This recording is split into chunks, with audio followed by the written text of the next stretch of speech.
લોકસભાની ચૂંટણીની તારીખ ટૂંક જ સમયમાં જાહેર થવાની છે, ત્યારે બધા પક્ષોએ ચૂંટણી માટેની તૈયારીઓ શરૂ કરી દીધી છે।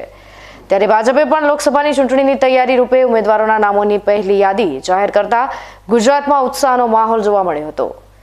લોકસભાની ચૂંટણીની ભાજપ દ્વારા પહેલી યાદી જે જાહેર કરવામાં આવી છે, તેમાં બનાસકાંઠા લોકસભાની સીટ માટે સૌપ્રથમ વખત મહિલાની નિયુક્તિ કરાતા બનાસકાંઠામાં ખુશીનો માહોલ જોવા મળી રહ્યો છે।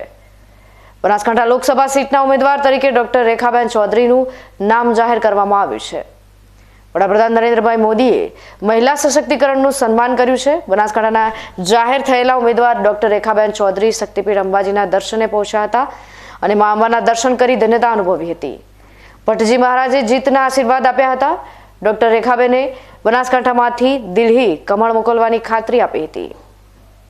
સન્માન કર્યું છે એમ હું માનું છું અને માતાના ચરણોમાં દર્શન કરીને હું મારા પ્રચારનો આરંભ કરીશ। જ્યાંથી લોકસભા બેઠી છે અત્યાર સુધીનો ઇતિહાસ છે કે મહિલાને બનાસકાંઠામાં જો સીટ મળ્યો પહેલી વાર મળી છે। હા, મારા દાદા ગલબાભાઈ બનાસડેરીના અધ્યક્ષ ગલબાભાઈ નાનજીભાઈના સેવાના કાર્યોને જોઈને જેમને ભારતીય જનતા પાર્ટીએ શ્રદ્ધાંજલિ અર્પી છે એવું હું માનું છું અને એમના જ કાર્યો હેઠળ હું સેવા કરી। ટિકિટ મળતાની સાથે સૌપ્રથમ વખત માતાજીને યાદ કર્યા છે, માતાજીના ચરણોમાં આવ્યા છો, વિજય માટે શું કહો છો?